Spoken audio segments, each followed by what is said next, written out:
The Nintendo Switch 2 news just doesn't stop, and we've got some really interesting information coming in from Nintendo of America when it comes to the pricing of some of their biggest games. There's been a lot of discussion and debate amongst gamers, especially Nintendo Switch fans, about the prices of games, stuff like Mario Kart World being 80, Donkey Kong Bonanza being 70, but Nintendo's Bill Trinen has come out and stated that these are going to be massive, genre-defining type of games, franchise-defining type of games that people are going to see a ton of value in. So let's go ahead and jump into that and a bunch of other information that you're going to want to check out. So let's start off with what Mr. Bill Trinen had to say here, Nintendo Treehouse boss. He's been doing it for decades now at Nintendo, and this is what he said in an interview according to GameStop on these titles. Quote, "Hopefully people are also seeing that the games like Mario Kart World and Donkey Kong Bonanza, these are sort of genre defining or franchise defining moments. Hopefully people are also seeing that with these games like Mario Kart World and Donkey Kong Bonanza,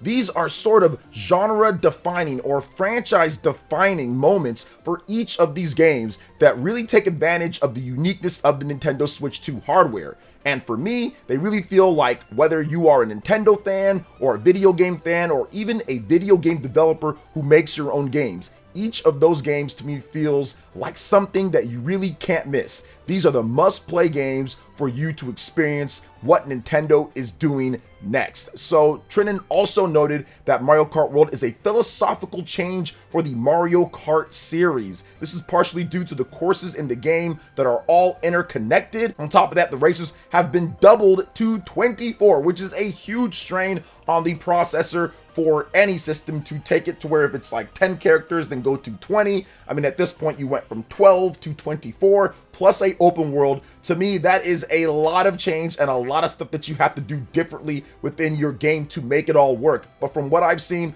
Mario Kart World absolutely does that. Now with Donkey Kong, I haven't talked about that game as much, but I do feel that Donkey Kong Bonanza will be a genre defining type of game for the modern era. And the reason why I say that, which I do think Mario Kart World will be, which I'll talk about that just a little bit, even though I've already spoke about it a lot, I do think that Donkey Kong Bonanza is something that Donkey Kong fans have been waiting for. We've been looking for something. The last 3D Donkey Kong game was on the Nintendo 64 when it comes to 3D movement, platforming, and all that. And in my opinion, it wasn't that great. Now, other people think differently, that it was a very good game, but I don't think Donkey Kong 64 is a very good game. But with Donkey Kong Bonanza, they're taking the game, obviously, that looks beautiful running on the Nintendo Switch 2. And you have a brand new concept, gimmick, or idea. It's not just, here's Donkey Kong in 3D platforming. You can actually burrow down into the ground. You can rip apart levels and you can smash things to show the true power and strength of Donkey Kong.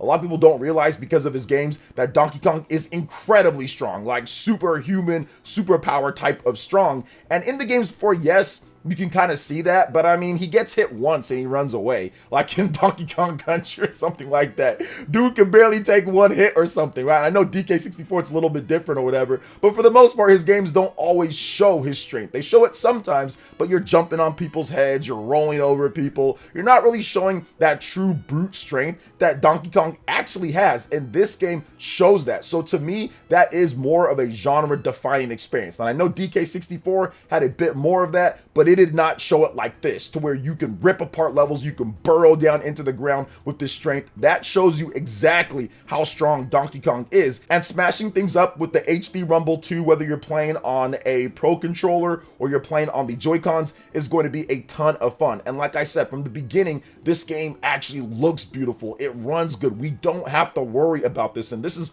one of the huge things with Nintendo Switch 2 that I'm so glad at least this isn't part of the discourse. We don't have to worry about games running at super low frame rates when it comes to Nintendo's first party titles. Everything's running and looking incredibly smooth. So that is a welcome change from what we got before in the past on the Wii, the Wii U, and the Nintendo Switch, where people were already mentioning frame rate. There's just a bunch of other stuff, but I do think ultimately Donkey Kong Bonanza is going to be a genre-defining game, and Mario Kart World, the more that I see of the game, the more that I like of it. We have a Mario Kart World Nintendo Direct that's set for April 17th, and I think there's going to be a lot more put on about that game. I don't like the prices to go up. I never will like the prices to go up, but Nintendo's also trying to show us at least why this game is worth it. Now, I watched a lot of the treehouse footage, and it looks like it will be genre defining. Look, I've been playing Mario Kart 8 for 11 years. I am ready to move on. They've doubled the character count overall with racers. They've got a huge interconnected world. They've got a ton of cool modes that are being added into the experience. It's just something that I absolutely want to play, and I think that I'll be playing for years to come. But yeah,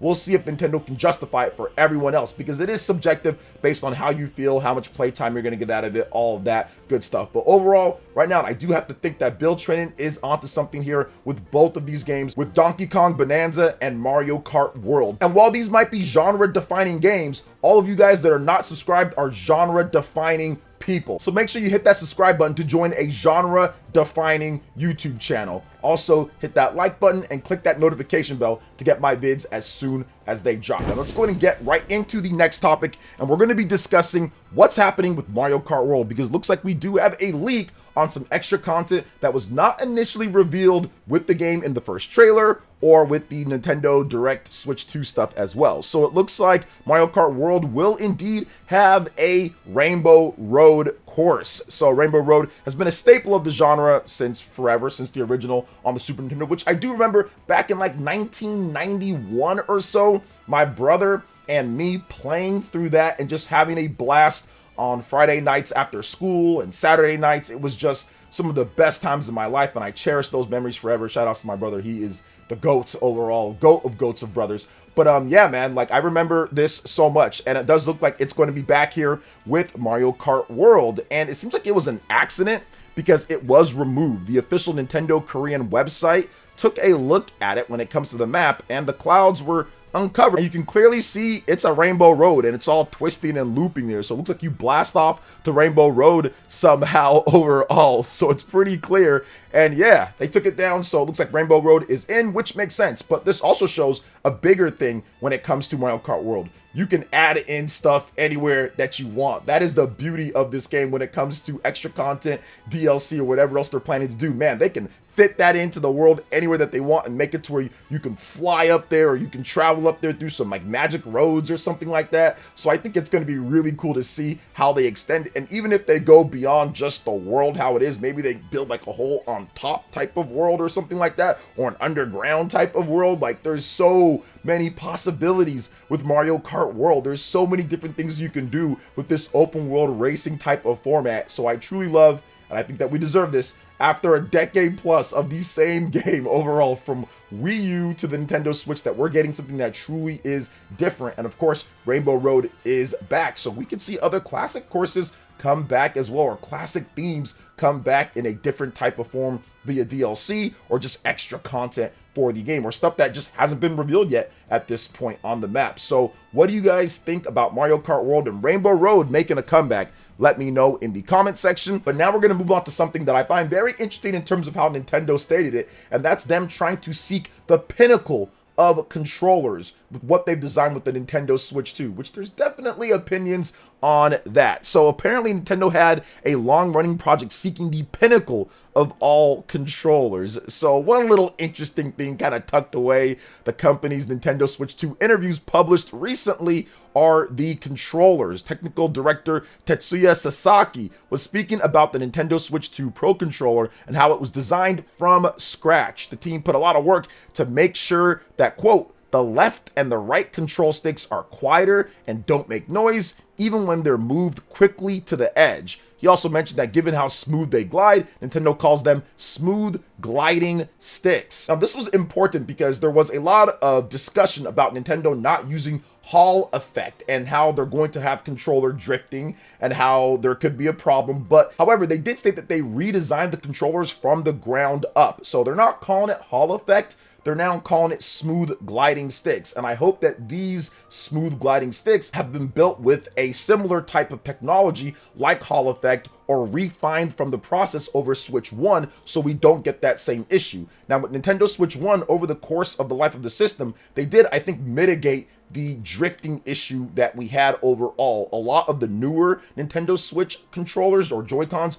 don't drift like the first number of years. So I do think that that has been refined as well, but it's been completely redesigned. So they're not using exactly everything the same. Now, here's what he had to say exactly about the matter. As they're calling them smooth gliding sticks, we made efforts to reduce the feeling of bumping when you tilt them. In fact, there's been a long-running project at Nintendo with the grand ambition of developing the pinnacle of all controllers, and we've been researching it hard for a long time now. So the Nintendo Switch 2 Joy-Cons, when it comes to the design, it's bigger, it's larger, it's a bit more durable. L and R buttons have been lengthened, the ability to attach the console to magnets, it's got mouse support, HD Rumble 2. There's a bunch of stuff with these controllers, whether it's the Joy-Cons or it's the Nintendo Switch 2 Pro controller that has a built-in headphone jack. Obviously, the new chat button for chat features as well. Although no analog triggers. I do think that maybe some would feel that you really want the pinnacle, you're going to have analog triggers. So Nintendo doesn't have that with the Nintendo Switch 2 Pro controller, but we'll see how that affects the different games that are coming, because there will be racing games. Forza apparently is coming to the system, so we'll see how that is going to be handled on the Nintendo Switch 2. But yeah, the Nintendo Switch 2 Pro controller actually looks pretty cool. And I'm happy that they are trying to refine the process overall for the Pro Controller. The Nintendo Switch 1 Pro Controller, to me, is one of the better Nintendo controllers made of all time. And it's got a really good battery life at 40 hours. So it's going to be interesting to see how the Nintendo Switch 2 Pro Controller stacks up with battery life and overall comfort and feel. But I felt that they would make another Nintendo Switch 2 Pro Controller, which they did. Also, one thing to note here, guys, is that all of your Nintendo Switch 1 controllers should work with Nintendo Switch 2. So your Nintendo Switch 1 Pro controller will work with Nintendo Switch 2 games and even Nintendo Switch 2 exclusives like Mario Kart World, for example. Also, your Joy-Cons should be able to work too. So they've got that full backwards compatibility with controllers to help you out there if you have family and friends playing and you don't want to fork out the cash for those expensive Nintendo Switch 2 Joy-Cons or the Nintendo Switch 2 Pro controllers. So what do you guys think about all of that with the Nintendo Switch 2 Pro controller? Let me know in the comment section below. But now we're going to move on to the Nintendo Switch 2 Welcome Tour and the justification apparently for the game costing $10. It's been officially revealed that it's $9.99. And before I even get into this article, I do want to say this. I feel that this game should have been included pre-installed on the system. I get that people worked hard on it, which Nintendo's going to explain, but I still feel this. But let's hear the explanation, then we can talk a little bit more about it. So Nintendo revealed this game, and here's what Mr. Bill Trennan had to say to IGN about it. Quote, "It's an interesting product. We're actually getting ready today. We're going to be doing some Nintendo Treehouse Live segments and covering a lot of games in detail. That's one of them. And I think that people will be able to see through Treehouse Live probably a little bit more maybe than you were able to see on the show floor. It's a pretty robust piece of software. There's a lot of great detail in there. For some people, I think that there are people who are particularly interested in the tech and specs of the system and things like that. For them, I think that it's going to be a great product. That's like the Digital Foundry game, pretty much. It's really for people that want more information about the system rather than necessarily a quick intro to everything it does. And for that reason, and just the amount of care and work that the team put into it, I think it was decided that, yeah, this feels like $9.99 is not an exorbitant price. It feels like a good value for what you are getting out of the product. So there you go. They're stating that this has a bit more detail and depth that maybe some people are seeing, and I still feel that it is an introduction of the system. Yes, not everybody cares about that. Yes, most people are probably going to be like, I don't want to sit there and go through frame rate and all this stuff. Like, I just want to play my Mario Kart or play my Donkey Kong or play my Legend of Zelda. And I completely get that. But I still feel that having that in there for those people adds value and can help mitigate the cost of some of the software being $70 or $80 when it comes to certain Nintendo Switch 2 games. So I still feel that it would have been good as a pack-in. I get that Nintendo had to fight for Wii Sports to be a pack-in overall. In Japan, it was not. Yeah, but at the same time, well, I don't think that this is some type of major mistake and oh my gosh, everything's gonna fall because the Nintendo Switch 2 Welcome Tour isn't in there. I do feel that it's one of those things that it should just be in there. At least, at the bare minimum, have it in there free for a download for like the first 6 months. So if you get a Nintendo Switch 2 in the first 6 months, or how about the first year, you get a free download for the Nintendo Switch 2 Welcome Tour. After that, you can charge people, I guess, right? So I do think that it might be good for the first year. If you're going to charge for it, I think that 1 year of having it would be good, just like they're doing with the Nintendo Switch 2 chat feature, how for the first year or whatever, it's going to be a free service that you can just use overall, but then after that, they're saying, hey, you got to have the NSO or whatever, so we'll see when it comes down to it. But overall, that's just my thought process. I know some people might think differently, but I feel that it definitely should have been a pack in there. But let's go ahead and move on to the next topic here, and we're going to be discussing the Nintendo Switch 2 and why it has no achievements or eShop music. Yes, it's been confirmed. Once again, Nintendo is going away from the status quo from a lot of other companies and not doing a built-in on-system dash achievement system. Now, there will be achievements for people who want achievements in games, just like we've seen before in Nintendo titles. Most Nintendo games have them, but there will be no built-in achievement system like the PlayStation trophy system or like the Xbox achievement system. So that's just something that they're not going to do. Now, Nintendo of America's Bill Trinen once again talked about this with Polygon, and he said, nope, that it's not going to have an achievement system, although he did note that The Legend of Zelda Breath of the Wild and The Legend of Zelda Tears of the Kingdom will have achievements for their new Nintendo Switch 2 editions, but again, those are limited to those titles. But Mario Kart World will have its own system in place, and Nintendo has yet to detail that. So there will be some type of checklist or achievement system built in for there. Also, on a side note too, there will be no eShop music as well for the Nintendo Switch 2 eShop. And I guess because Nintendo wants the videos to be playing with the audio and not have to cut out and kind of distract you there, that was somewhat of the justification. But either way, there won't be eShop music like we had for the Wii U, for example. But let's get back to the whole achievements thing, because I used to be a huge achievement and trophy hunter back in the day, in the mid 2000s, late 2000s, and even early 2010s. I was hunting achievements and trophies, and eventually I realized that it's a waste of my time just doing this random arbitrary checklist, and it's not really getting more enjoyment out of the game for me personally. Now, I'm not against achievements or trophies, but one thing that I do hate on my profile is that if I play a game and I don't like it or I don't finish it and I get a couple of the achievements or trophies, it looks empty and blank, and if people look at my profile, it looks like hot garbage with a bunch of games with incomplete stuff and all that. So to me, I don't even want it on there, and I don't even care, to be honest, so it's like whatever overall. But I think that the game that actually broke my will was Vanquish on the Xbox 360. That was one of the toughest all 1,000 point achievement games that I've ever done, and after I did it, there was really nothing. I did the challenge mode, which was crazy difficult, and then I got the last achievement, and that was it. And I pretty much was just like, okay. And ever since that point, I've just been kind of like, I'm just going to play games to have fun. If I'm having fun and I want to play more of it and do more stuff in the game, I'm going to do it. But I'm not going to sit here and chase achievements and trophies all day, because it's just making a lot of these games worse for me and making me be OCD with some of the incompletions on my profile. So now I just stopped caring. So it's been a decade plus since then, but we'll look and see how the achievement system works when it comes to the app with Zelda. I might want to do that. So I'm okay with the optional achievements in the games. I know Xenoblade Chronicles X Definitive Edition has a huge achievement list that you can go through, and I'm going through and looking and seeing which ones I can unlock. A lot of them are actually question marks, so I don't even know what I need to do, so they just happen to pop up whenever I do them. So that's fine too. You know, I'm not really worried about getting all of them, but if I do, cool, I'll get all of them. You know, it is what it is on that. So yeah, that's just kind of how I feel now, but I know people feel differently, but that's my opinion overall. It'd be cool if it was in there, but at the same time, I'm happy my profile's not going to be completely slathered with incomplete games or whatever the case is, because I don't feel like finishing something